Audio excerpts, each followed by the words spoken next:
What's up, Yang Gang? Y'all, it has been an action-packed day for Andrew Yang. Y'all, watch this. This was the Climate Forum that MSNBC put on. And I'm telling you what, y'all, he is going to get a lot of traction from this. It was epic. I'm going to shut my mouth now, y'all. We love you. Watch the video. We have one more video coming out today. We're working hard today. We'll get it out. Putting in work. Let's go, Yang Gang. We love y'all.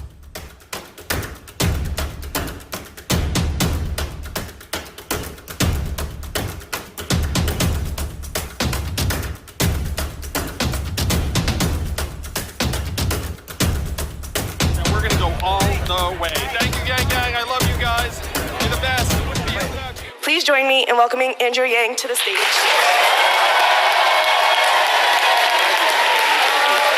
Thank you, Georgetown.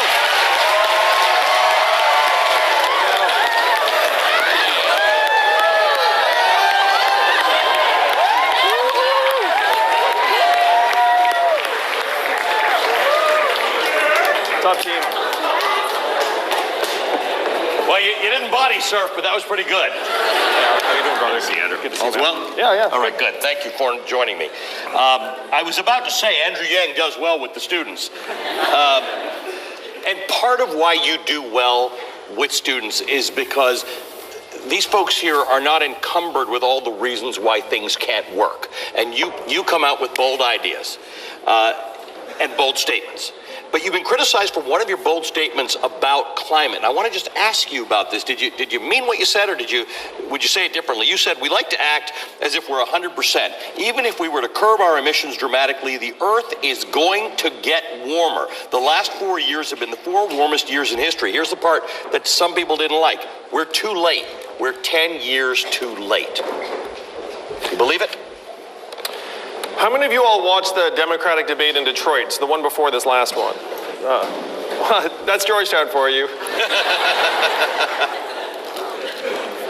So we're familiar with the two main positions on climate change. The Democratic position, we have to fight climate change. The denialist position, climate change is a hoax, we don't need to worry about it. At that debate, I staked out the new third position, which is it's even worse than you think. And I'll stand by the fact that we are too late to curb some of the warming that we're seeing around the country and the world right now. I mean, the world will warm. The world will warm. Greenland just came out with a study saying that their ice pack is melting at the rate projected in 2070 today. And we are only 15% of the world's emissions. So even if we were to get our acts together very, very quickly, we would still be facing some of the disastrous impacts of climate change. Now, this is not to say I don't want to make big moves in the right direction. There's a proverb that says the best time to plant a tree is 20 years ago. The second best time is now. We should have been doing this work 20 years ago, but the second best time is now. So, Andrew, my producer's going to get mad at me. I don't know if that camera can get the pin that you're wearing, but you like to say this. It looks like you, and it's got a cap, and it says math, M-A-T-H. Andrew likes to say he likes math, but actually that stands for Make Americans Think Harder. Yeah, make America think harder, which is what we need to do, right, Georgetown? Thank you. But this is the topic. This is the topic that both one has to think hard about, because climate means a lot of things to a lot of people. Warming means a lot of things to a lot of people.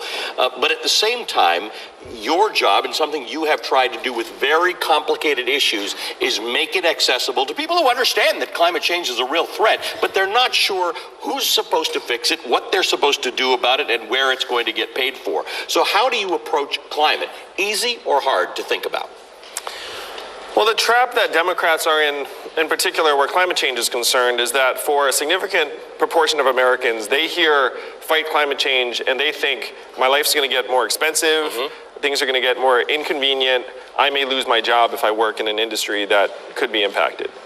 So that is the tension that we have to alleviate from Americans and let them know, look, this does not have to be a matter of cost and inconvenience. We can actually create hundreds of thousands of opportunities around the country if we make the right moves towards a sustainable economy.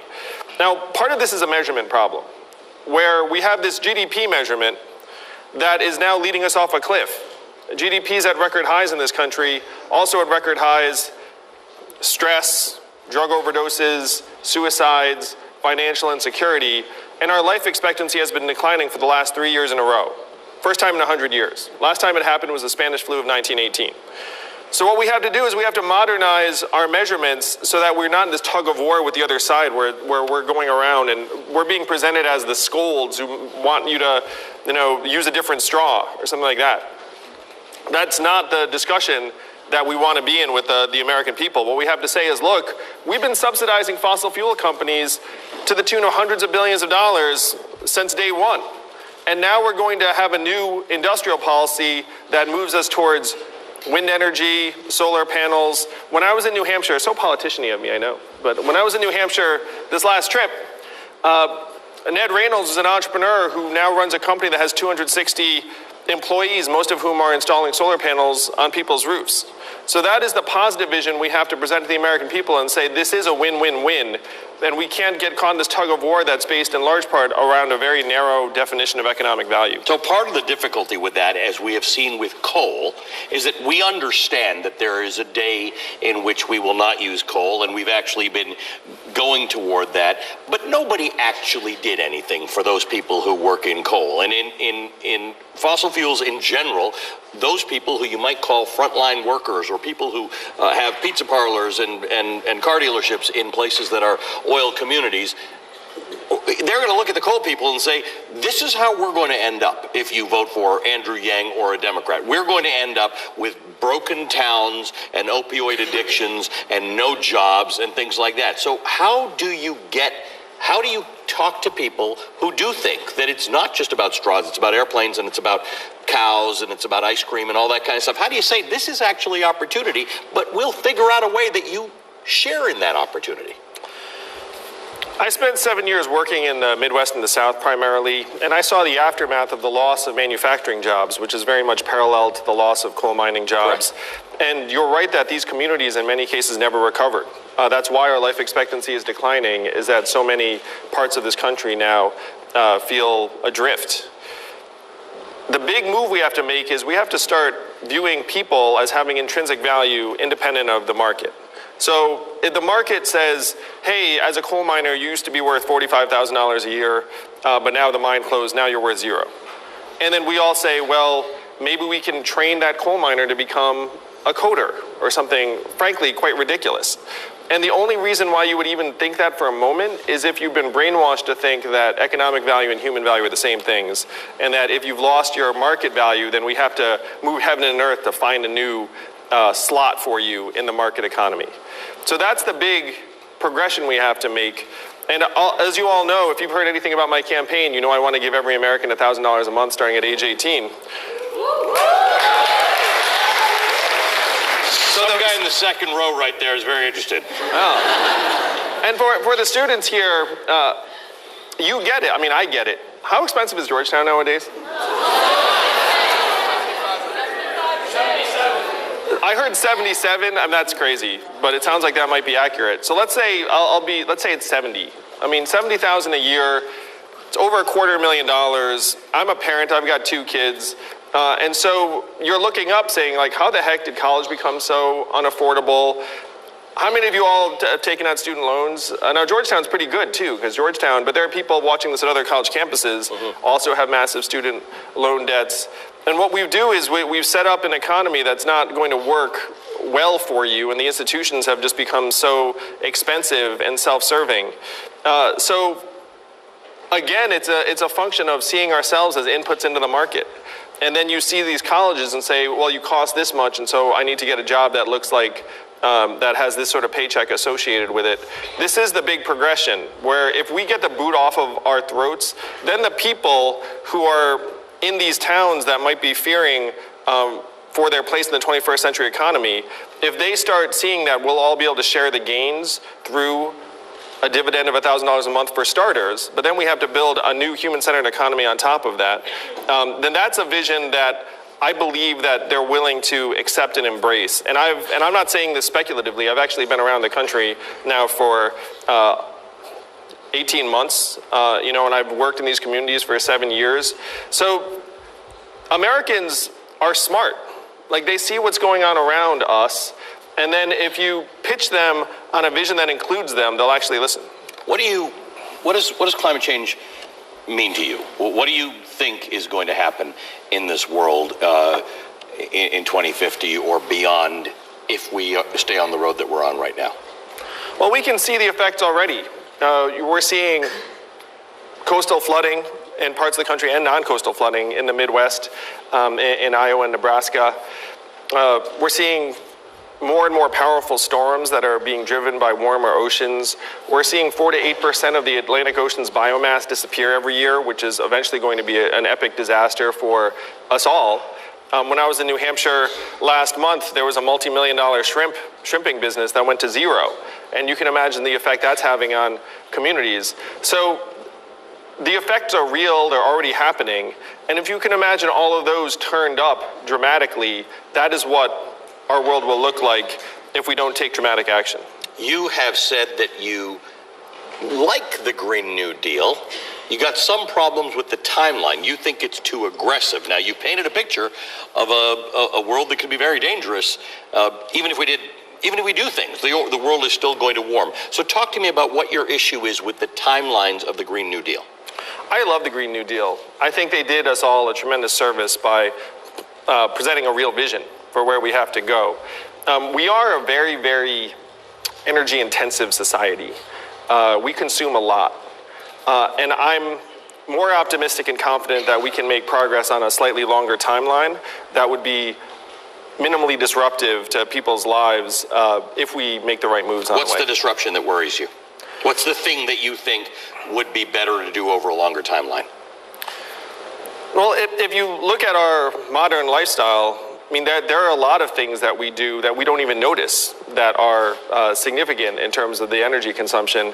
And the Green New Deal's timeline, in my mind, would end up making some of those activities much more difficult, really in the next 5 years, 5 to 10 years. I mean, the Green New Deal's original timeline, I believe, was around that. That's like 11 or 12 years, right. I believe. Yeah.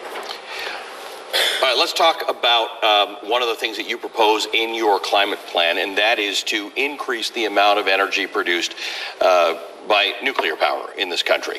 An increase from where we are now. We've not had a meaningful expansion in nuclear power. Some people have criticized that too. Talk to me about that.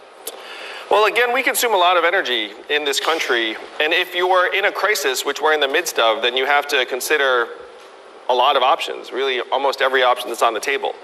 And nuclear energy, I'm happy to say they're working on next generation reactors that are cleaner, safer. They use material that's not intrinsically radioactive. Like thorium is not radioactive in the same way that uranium is. It also cannot be made into weapons, so that's a plus. It degrades faster. So there are things that are nearing readiness for prime time that could be massive game changers for the composition of our energy consumption. And to me, it would be irresponsible if you are a leader and manager not to consider every option. So the nearing ready for prime time, this is an interesting discussion, because if you become the president of the United States, obviously it's going to be important for people to understand how you conceive of climate change, and you've articulated that really well. And then you've got to do something about it. And there's a short-term and immediate bunch of things you can do about it, probably the low-hanging fruit. Yes. And then there's long-term. Tell me what your short-term and your long-term things that you'd actually do, as opposed to what you think needs to be done. What would Andrew Yang, as president, facilitate in terms of combating climate change? How many of you all studied economics? I bet it's a popular major here. So if you study economics, you know that one of the biggest problems is economic externalities, where someone's not paying the cost. And the biggest externality facing us right now is carbon emissions. If I'm a company and I pollute, that doesn't cost me, that costs everyone. So one of the big moves we have to make, in my view, is to actually price in that externality. I'm for a carbon fee, a carbon tax and dividend, and then use that money to start moving us towards renewable and sustainable sources of energy. If you have a price on carbon and then you ratchet up that price progressively, then you'll see a lot of these companies invest meaningfully in reducing their emissions in a way that they don't right now because the money's not in it. So I'll just stop you for a second, because you obviously have thought about economic issues a lot and in great detail, and you've written a lot about them.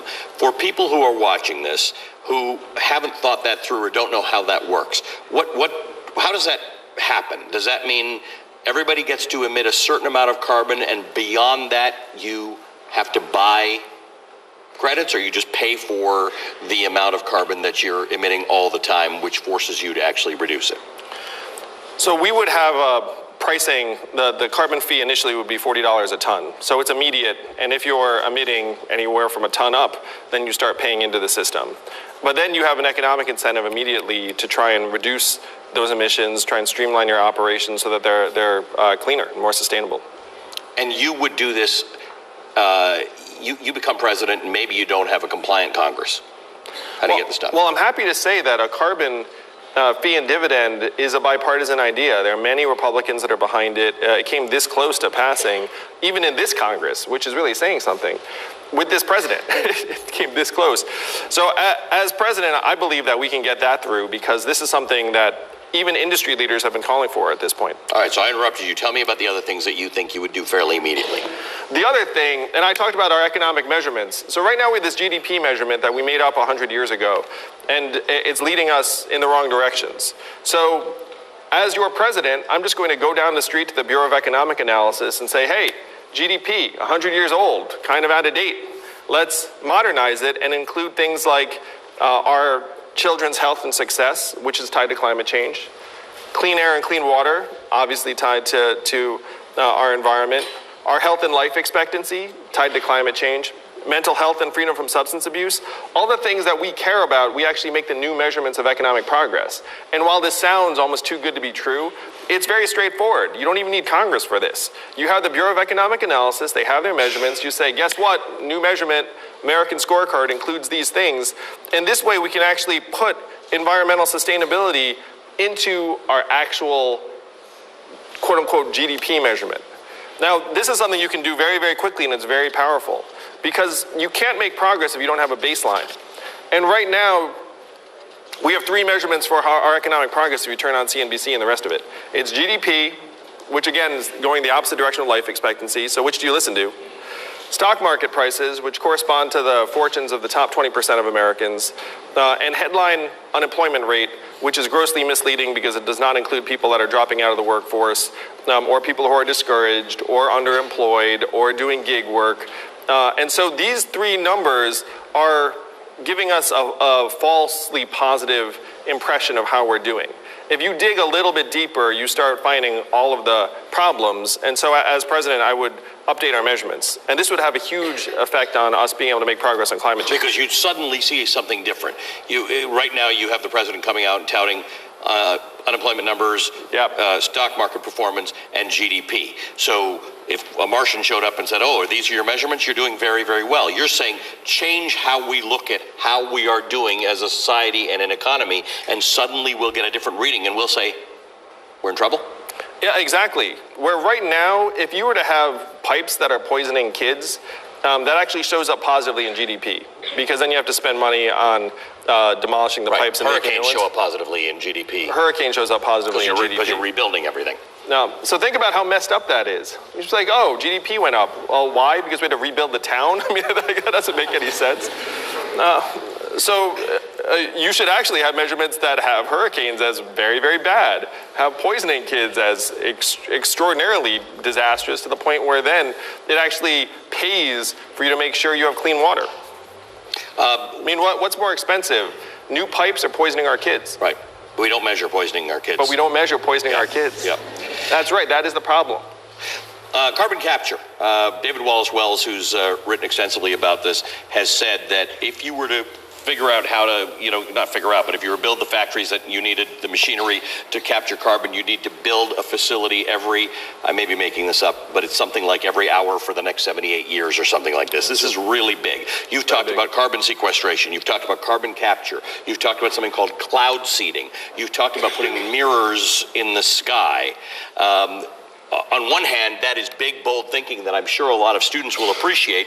On the other hand, Brian Kahn of Gizmodo has said it's a cavalier approach to a monster of a problem with tricky solutions and trade-offs, and there are questions about equity left largely unanswered that could pose a huge risk to society. About your big, bold thinking. Now, this is an issue with being Andrew Yang, because you've got big issues, right? You've got big top. I don't mean you have big issues. No. He doesn't have big issues. You tackle big issues in complicated ways. How do you answer the question that, look, we've really got these problems to solve. You're talking about untested, risky theories. We're burning the earth. Well, the simplest way to increase the level of carbon we capture is to plant more trees. And I think most everyone can get on board with that. So I would want to reforest vast tracts of land, including tracts of land that are not here in the United States. You can go to another country and say, hey, guess what? We'd love for you to plant some trees. We'll pay for it. We'll pay you to maintain the giant new forest over time. That's something very concrete, in large part because carbon capture is an energy-intensive process on its own, in its own way. And so it's more plausible to plant lots and lots of new trees than to create a new carbon capture facility every hour, as is being suggested. And I suggest this planting trees that I think people get attracted to the whiz-bang stuff that might be on like my laundry list, but I'm a practical man. It's a lot easier to plant trees than to get mirrors into the sky. About issues with equity, I mean, we're in like the most inequitable society in the history of the world right now, and we're in the midst of the biggest geoengineering project in the history of the world right now. It's just the most haphazard, arbitrary, disastrous version of geoengineering, which is climate change. And so if you are in this sort of crisis, to me, the equity issues, and this is it's all tied together. It's all tied together. How many of you would agree with this statement? Americans have gotten less reasonable, less rational, less optimistic, and more subject to bad ideas in the last 20 years. So majority of hands are up. Now, the reason why that feels like the case is because we have introduced record levels of financial insecurity into our population. And studies have shown that if you cannot pay your bills, your bandwidth gets constrained cognitively because you're just trying to figure out how to make ends meet. And it has the functional impact of reducing your IQ by 13 points, or 1 standard deviation. So if you have the feeling that our fellow citizens are getting less reasonable, less rational, less optimistic, and more subject to bad ideas, they are. Because that is exactly what you would expect if you can't pay your bills in a country where 78% of Americans are living paycheck to paycheck and almost half can't afford an unexpected $400 bill. So what we do is we get the boot off their throat economically. We say, look, you're the citizen of the richest, most advanced economy in the history of the world. Here's a $1,000 dividend for you and your child. And then all of a sudden, they'd become much more reasonable, rational. If you say, hey, climate change is real, they'll be like, oh yeah, I really need to worry about that. Because you can't worry about a problem that seems like it's years away if you can't pay next month's rent. So what we have to do is we have to get people's heads up. And this is the equity issue is actually driving our dysfunction on climate change. It's all tied together. So when you talk about the inequities of some of my climate change suggestions, I'm actually on the opposite extreme, where I want to address the real pervasive inequities in our society right now that are holding us back. So that's interesting. You're saying it's a cause and effect situation. If we know what percentage of Americans don't have $400 in case there was a disaster. We saw this with 47%. We saw this with the government shutdown, right? Government workers who you're not supposed to think of as impoverished and in difficult times were not able to meet their bills in a 1-month government shutdown. So you're saying that if people can get just a little distant from their immediate financial struggle, then climate change stops, or their contribution to solving climate change stops being an abstraction to them. It becomes real and something that they can participate in. Yes, and their future becomes clearer to them. Because instead of thinking about next week or next month, they're actually thinking about 5-10 years from now, and that their child's future becomes assured, and thus something they have to be more concerned about. So I'm curious, because you have built so much of your campaign around the idea of inequity, which is not just an American problem. Income and wealth inequality is a global and growing problem. We happen to be leading the trend here in the United States. Where does climate change as a critical matter fit for you in this? In other words, if you have a bunch of buckets of things that Andrew Yang thinks are really, really important, needs to be solved, is climate change at the top of that list? Climate change is at the top of that list. It's the clearest existential threat to our way of life and our entire species. So you'd have to have it as threat 1A. To me, the reason why I'm known more for being concerned about automation of jobs, artificial intelligence, technology, is that I do think that they're very, very much tied together. To me, 1A is climate change, and then 1B is economic inequities that are turning us against each other, that are about to accelerate and take off. That we're not going to be a country that can counteract climate change if we're rioting because robot trucks took our jobs. I mean, like, we have to address the problems that will actually help energize solutions for climate change and other massive problems. And right now we're polarized, we're divided, we have this dysfunctional government up the way, in large part because this country has gotten hived off into different types of economic enclaves. I was staggered by the experience of just flying between St. Louis and San Francisco, or Michigan and Manhattan. You feel like you're traversing dimensions or decades and ways of life instead of just a couple of time zones. And as long as that remains true, it's going to be very, very hard to build consensus around the biggest problems we're facing. Let's take it out to the crowd. I want to go to Iowa State University. We have a student there with a question. Tell us who you are and your question, please. University, we have a student there with a question. Tell us who you are and your question, please. Hi, my name is Jean-Luc Tavai. I'm a senior in public horticulture. And so my main question is, as the planet has gotten warmer, we are now entering into a new stage in a new world, and I'm wondering how you would implement both better and both advocate for advancing and surviving into this new wild world that we're not quite used to yet. Well, is that live? Can I say hello to you? Do you see me? Yes, I can actually see you. That's funny. I'm coming your way. It's a good thing that was live. Oh, good thing. I've definitely talked to recordings. It's happened.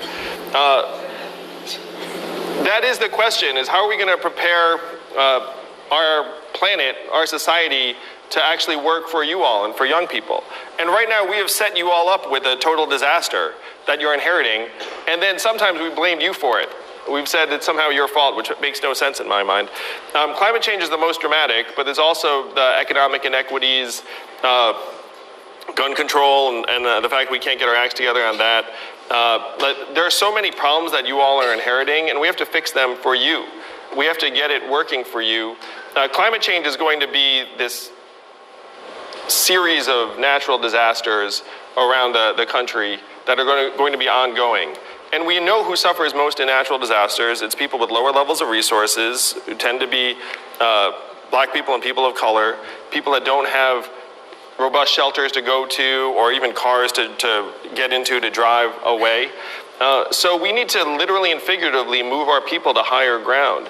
And for anyone who thinks that's overly dramatic, we're actually already relocating climate refugees in Louisiana, like out of one part of the country to another part that's more inhabitable. So my plan, I have a 5-point plan to address climate change that includes tens of billions of dollars to help make communities more resilient, but also to help citizens actually relocate if that's something that they're open to doing. Right, and are you talking about,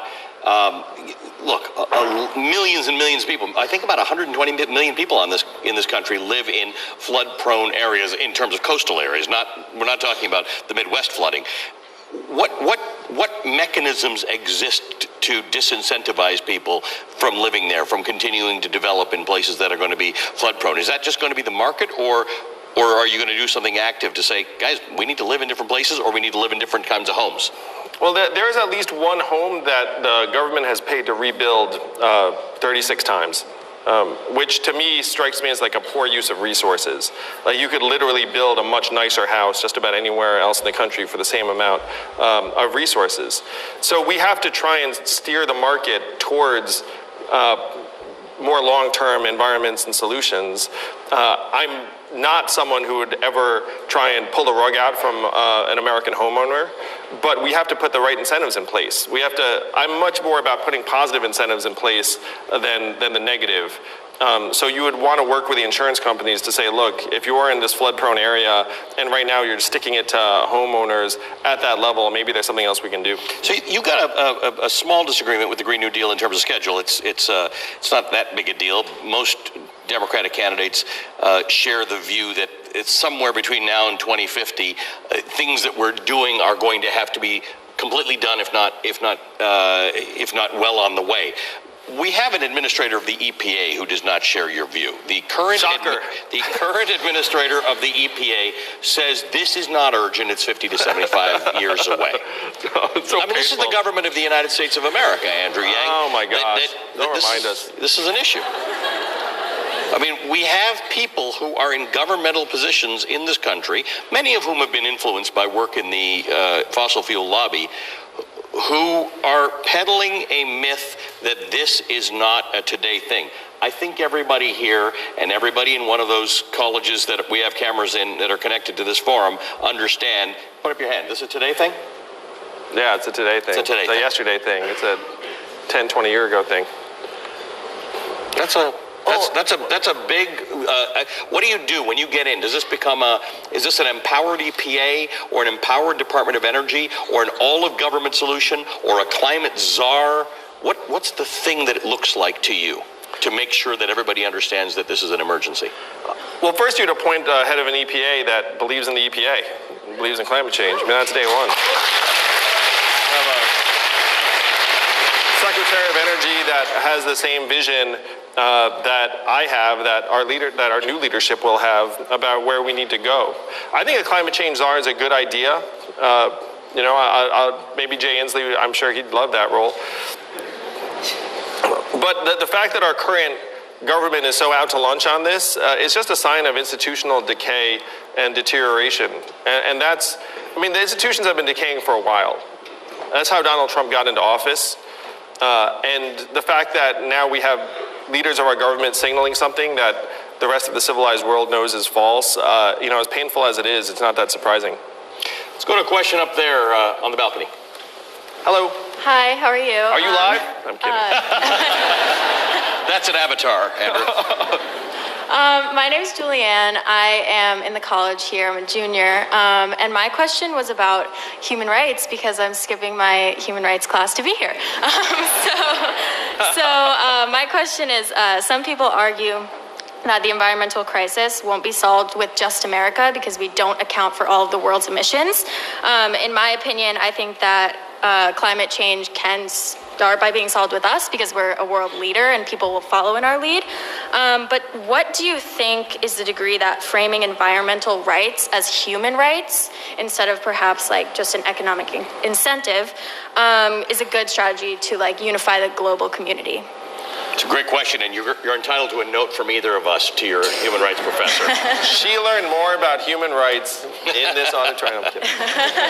It's a great question. It is a great question, and one way we address that and make it a human right is have a constitutional amendment to safeguard our environment, which is what I'm proposing. So if you can imagine that being a new part of our Constitution, then that would be a very powerful signal to other countries around the world that this needs to be something that we're all working on together. Now, if the rest of the world is 85% of the world's emissions, which they are, right now China is selling or even giving coal-burning power plants to Africa and other developing countries and saying, hey, great news. And so if you want that still developing country to not use that plant and use solar panels and wind turbines, you have to make it, frankly, cost competitive for them. This isn't a moral leadership thing. This is an economics thing. Because if you're a developing community in Africa and you just want to get the energy as inexpensively as possible. So we have to lead through our own constitution and our morals, but we also have to go to that country and say, look, don't burn the coal. We've got these awesome solar panels.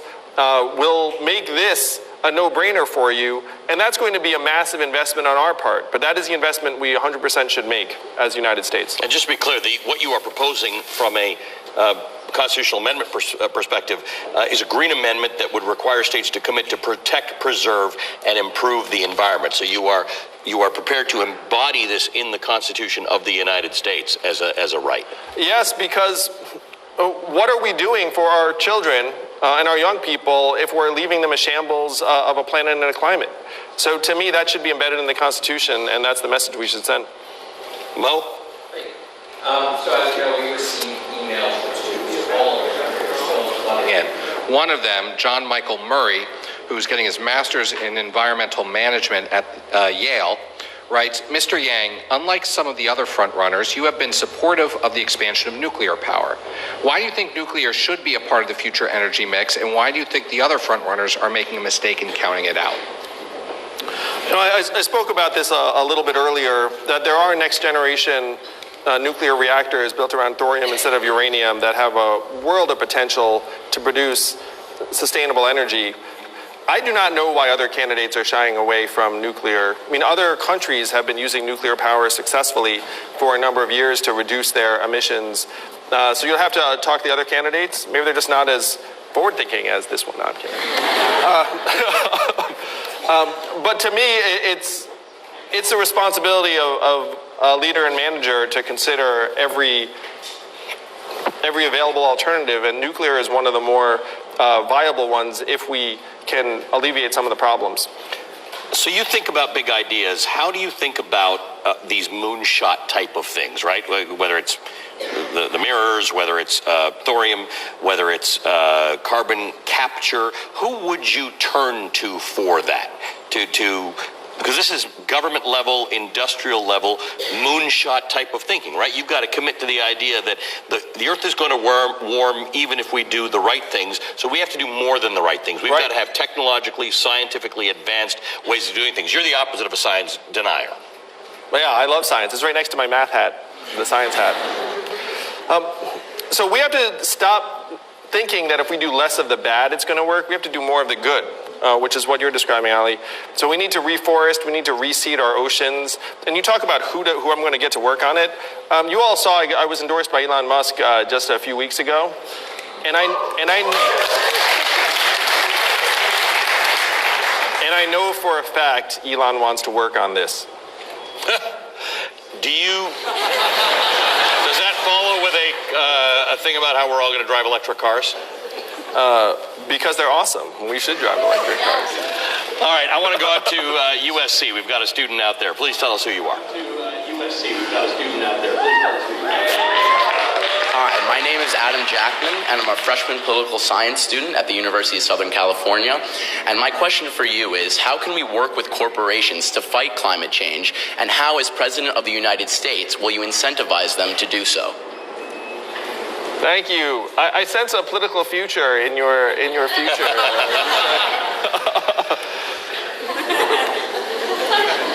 Companies can be trusted to do the right thing for their bottom line. That is the only thing they can be trusted for. Truly. They have really a singular incentive. And so the way to get them engaged on climate change is to tie their profitability to their sustainability. And again, that sounds very difficult, but a lot of my campaign is built around updating our economic measurements. And one of the elements of my plan is for large companies to actually have to measure their emissions and then not just pay a carbon tax, but also take into account their impact on people aside from their shareholders. So we have to get over this fact that somehow companies are going to do the right thing because they're nice guys or gals. That's just not the way our system works. Our system is designed to optimize for one variable, and that's profitability and stock market price growth.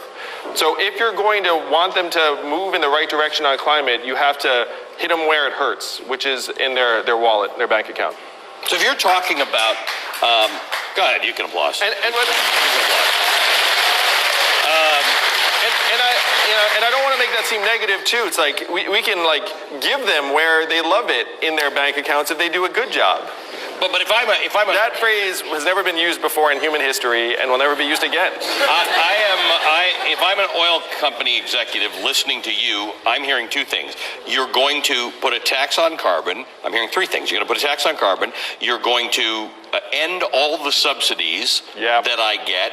And now you're going to tie my business to damage it may do. You're going to measure the damage it may do to non-shareholders, i.e. the earth or people who get asthma or whatever the case is. So that, at that point, my business model doesn't work. I think not drilling for oil and not fracking for gas, it doesn't work. I think your business model works just fine based upon your current multi-billion-dollar profitability. And if you have to invest some of those billions of dollars in some of the energy sources of the future, that's what you should be doing. You should have done that decades ago if you had your acts together. So, you know, don't time your limits. So do you see past 2050, what role will fossil fuels have? Will there be gas stations? Will there be airplanes running with fuel? Will there be cars with internal combustion engines? Will there be some version of that, just smaller, or none? Oh, this is a challenge that companies in every industry face at various points. I mean, you can see companies that are investing in products that they know are going to displace them. So will these companies manage to evolve with the times? I hope so. I do. And they're among the best situated to make some of the investments that we need for the future. Do I think that we're going to be burning fossil fuels at gas stations in the same way we do now in 2050? I really hope we do not. I hope that that's a charging station. I hope that you only have to use it every so often, and that we're in clean cars. We might not even own our cars at that point. I mean, these business models are going to change a lot. And as a country, we cannot get stuck saying that, well, this is the way it is now, so we have to stick with it. We have to get with the program and move towards the future. Right over here, sir.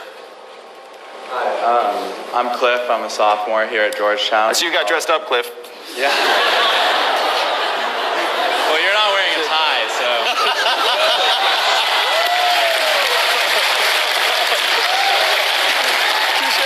Oh, snap. Cliff gets as long as he wants. I'm studying philosophy and government, and my question is a little bit tied to the last one, actually. It's as a candidate who's heavily emphasized the role of entrepreneurship and private industry as part of the solution to the climate crisis, how much of the government's role in that solution do you think should involve regulatory action and sort of trying to keep private industry in check, versus how do you think the government can help leaders like your supporter Elon Musk build environmentally conscious businesses? So it's a really good way to parse that issue. You talked about you liking positive incentives more than negative incentives, but this future involves both. We've been subsidizing these fossil fuel companies for decades to the tune of tens, hundreds of billions of dollars. So we can't pretend that we're not already an active player. We are. So we have to take those incentives and move them towards sustainable source of energy. The government's role in many ways is to set the stage and get the incentives right. And then if they do that well, then entrepreneurs and industry and the private sector can then figure out the best path to address those goals. And that's a vision that I share with many innovators, where you don't expect the government to be the source of all the innovation, though the government should be funding basic research that right now is not commercially that viable. But the private sector should be taking it from there. And using Elon Musk as another example, I mean, his companies are based upon technology in some cases that was subsidized by the government, in the case of electric cars, and technology that has been developed by the public sector. And this is our freaking real life Iron Man, you know what I mean? Like, and he's very open about it. He's like, sure, like there were subsidies involved. There have to be. The government has to put the incentives in place, but the biggest misconception is that it's not something that we already do, because we've done it for the fossil fuel companies. We just need to do it now for the electric, the solar, the wind companies, and everyone else. So you have this ability to envision the future, right? With your proposals on universal basic income, you've played the whole chess game out, and you see what it looks like on the other end. Play the chess game out on climate change, the positive incentives, the regulation that Cliff was just talking about, the reduction of our weaning off fossil fuels and eliminating them possibly. What does that look like to you? What does the world look like to you in 2050? What physically do you think we will do differently than we do today that will result in us fighting climate change? Well, I mentioned before that we might not own our own cars. Our current car ownership and usage model is really inefficient and bad for the environment. So you might have a society, you guys all probably agree with this because you're quite young. When I was your age, I was like a car, and like having that car was such a big deal. I was driving like a 1985 Honda Accord that could like barely get up hills. And I was like, yeah, and I was like rolling the window down like this. So what we're really selling is not the car, it's mobility. And so if you have mobility that's then tied into a much more if you had, like, for example, this constant roving fleet of electric cars that you would just order up, then you could diminish the impact of ground transportation on our environment very, very quickly. So that's a very, very clear one. You have to look at what the source of emissions are right now. I mean, there are models about some of the buildings that they're developing that are more energy efficient, the LEED buildings. There was one piece I read about multi-story wood buildings, which struck me as so cool, that apparently wood can be a legitimate building material for even like 10, 12-story buildings, that they don't like burn out, like, as you think they might, like, you know, be ultra flammable or something like that. Like, they're not. So they're now no one wants to get in the wood skyscraper, thanks to Andrew Yang. I'm sorry. So these are some of the investments that we can make that would actually not just make our world more sustainable, but also more practical, usable, and beautiful. Over here. Hi, my name is Laya Rajan. I'm an MD PhD student here at Georgetown. My question is, how do you plan to increase science literacy amongst Americans such that everyone buys into the idea that it's important to contribute to combating climate change? It's a massive challenge for us to move our country forward in a way that we can all agree upon by the facts. Because at this point, we don't even agree on basic facts. Part of this is the media silos we operate in. Part of it is the institutional mistrust that is built up. Where I think right now Congress has a national approval rating of 12% or something along those lines. And you could say, well, you know, maybe they've earned that. But if you're an American in another part of the country, and then I say, hey, I represent the government, you're like, yeah, the government is full of it. And if I say, hey, the government is proposing something like climate change and science and whatnot, then they mistrust it. Now, one of the things that helps reconstitute trust is when you have a lower stress level, when you actually feel like, and we've seen this in the studies when people have frankly received universal basic income, is that their actual trust in each other goes up. What's beating us right now is this mindset of scarcity that, in my opinion, is also fueling skepticism in science.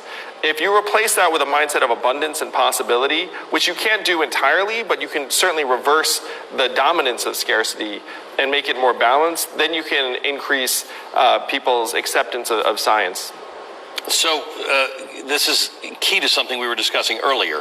The scarcity feeds the idea that fighting climate change is a sacrifice and a cost on a personal and a business level, a cost to your prosperity.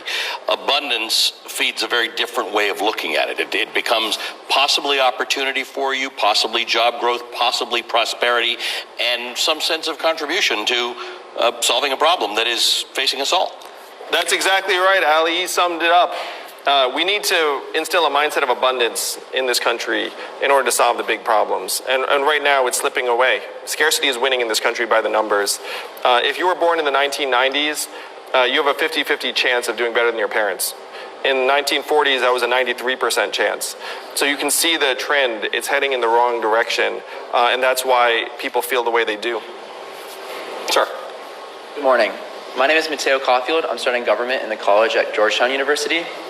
My question is, if extensive regulations were put in place to prevent climate change, there would inevitably be a resulting increase in unemployment. How would your policy proposals aid the transition from a fossil fuel economy to one that is powered by renewable energy without losing jobs? So this is the transition, and again, we're subsidizing the fossil fuel companies to tens of billions. So if you put tens of billions into renewable energy companies, you could create the jobs very, very quickly, like Ned Reynolds' company in New Hampshire that employs hundreds of solar panel installers. The problem is that the jobs will probably be in different places for different people than the fossil fuel jobs, and the government is not great at doing like a one-to-one. And so you would need to have at least some of the money set aside for meaningful transitions and grants for affected and displaced workers. One of the stats that I find most troubling right now is that Americans are moving across state lines at multi-decade lows. And so instead of moving for a new opportunity in, let's say, like a green energy economy, people are staying where they are, and then their way of life is deteriorating and not improving. So we need to help people move. We need to say, look, if you're going to lose your fracking job, then we need to be able to get you from where that job is to where a green job is and not just count on you to do it yourself. You put a lot of thought into this idea because of your work on universal basic income and AI and robotics, what we call the fourth industrial revolution, and the fears that we have visceral fears about job displacement because of the last industrial revolution. And you've sort of thought about this. This idea of changing our economy around climate is not dissimilar to the fact that our economy and these jobs are going to change anyway. Yes. They're very much, again, tied together. But we are in the midst of the greatest economic transformation in the history of our country. It's what got Donald Trump into office. We automated away 4 million manufacturing jobs in Michigan, Ohio, Pennsylvania, Wisconsin, and Iowa, all the swing states he needed to win. And now we're doing the same things to retail jobs and call center jobs and truck driving jobs. So that's why the scarcity is so powerful. That's why people are afraid for their jobs, is because they sense that we have machines and technology that can do many of those jobs more inexpensively. Hi, I'm Madison Dyer. I'm a sophomore at Georgetown studying healthcare management.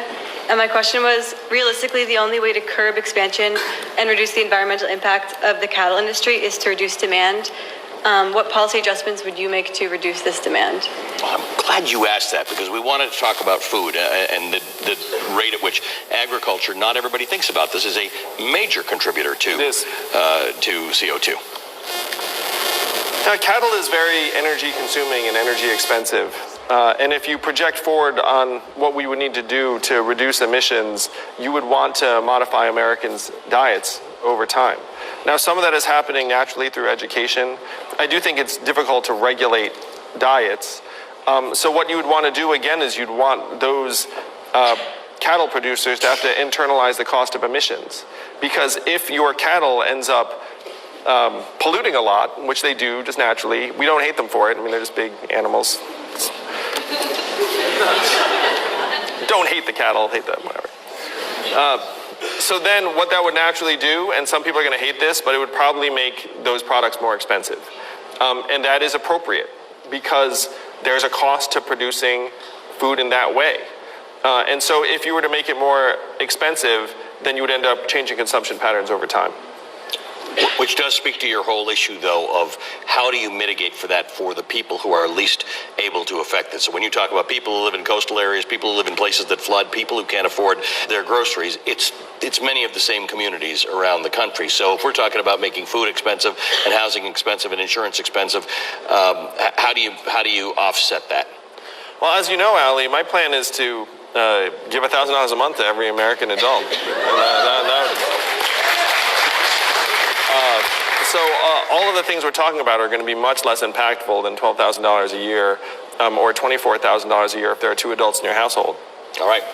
Sir. Hello, my name is Michael Tan. I'm a master's student studying physiology here at Georgetown. I don't consider myself an expert in policy or environmental science, but from what I can tell, any significant and meaningful reduction in CO2 emissions will require coordination with other high-emission countries like China and India. Yep. Does your administration plan to address this? And if so, how do you plan to hold these countries accountable to actually reducing their output? That is the question that, in my mind, should be at the forefront of any real approach to mitigating the worst effects of climate change. China and India, massive populations, growing economies, and huge carbon and environmental footprints. So the way I would lead, one, we have to get our own acts together. It's very hard to say, do this if you're not doing it. So that's job one. A constitutional amendment, I would convene a global summit on this. And right now what China's doing is China's making progress on renewables and then exporting the dirty energy. And so, again, we have to go globally compete with them and say, look, we need to be exporting the clean energy. Most of the country is just operating on their own well-being. If you go to other countries and say, do the right thing, it probably will not be effective. I would rejoin the Paris Accords immediately. I mean, dropping out was obviously the wrong move. But then we have to actually take it a step further because a lot of the Paris Accords, even if you agreed to it, there's not a whole lot of enforcement built into the Paris Accords, let's put it that way. So if you could get some of the big polluters aligned and then say, like, this is something we all have to try and solve for, then you can try and change the incentives for countries that are earlier in their development. Excellent. You talked about about American leadership in this. We have moved away from it entirely. It's going to take a little bit of effort to get America to be taken seriously in the world on this one. We were already having difficulty because of the preponderance of climate deniers in this country, and now we've got no official leadership on this issue in the world. Well, the great thing is that in our national politics, the pendulum tends to swing from one extreme to the other. So you have Donald Trump, and the rest of the world is like, what is going on with America? They like drop out of the Paris Accords, they're like entirely backwards. And then you end up with President Yang.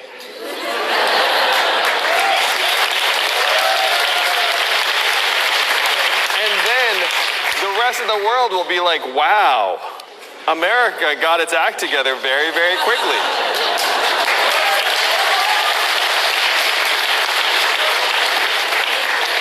This is the guy who is sitting right there who seemed very interested in the $1,000 a month. Please pick my family. My name is Jameson Smith. I'm from Myrtle Beach. I'm sorry, I'm nervous. I'm a sophomore in the college. I study environmental biology. So with climate change being something that we can agree on being like a thing, right? It makes hurricanes, for example, worse, like more damaging. It's not necessarily more hurricanes, but the impact is like larger. I'm from Myrtle Beach, South Carolina, so like I see these effects firsthand. And like people are losing homes, like their whole livelihoods, like people are like dying and being displaced. And I understand what you're saying with like, yeah, like money's a thing, but like money can't buy hope. So outside of money, how else do you plan to help these people that do live in coastal areas? That's the question.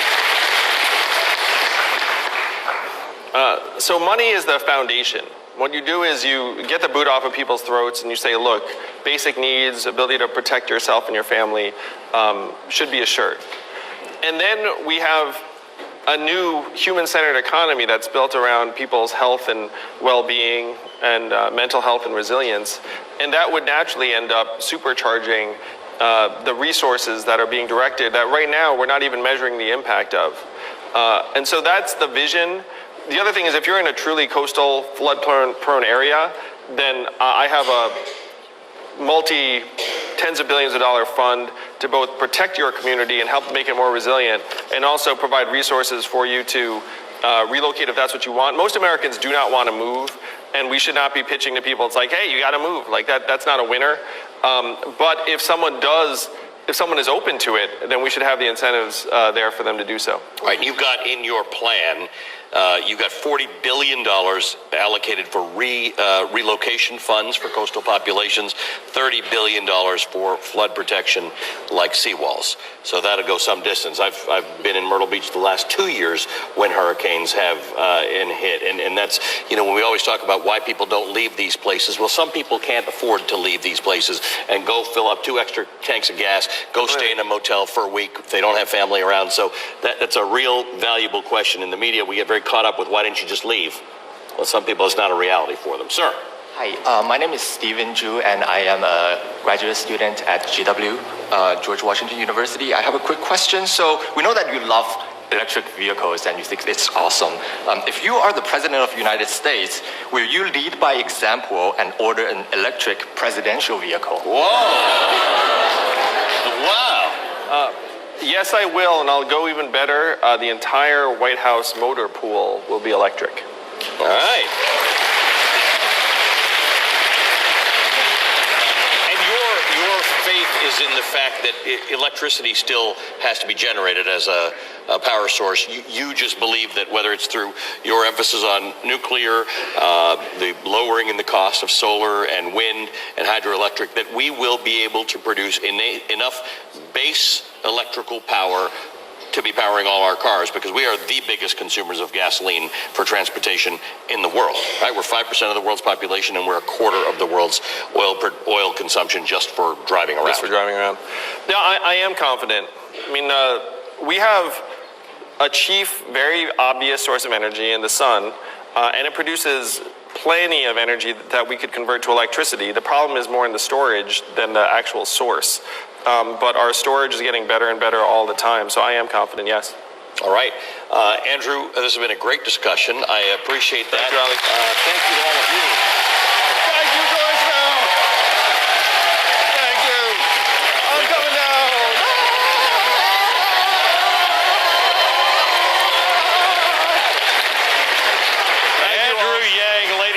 gentlemen. Thank you, Andrew. I'll come back this We got way. a 15. Anticlimactic, come back down the aisle. Andrew's coming on back. We're going to be back in 15 minutes. So do what you got to do.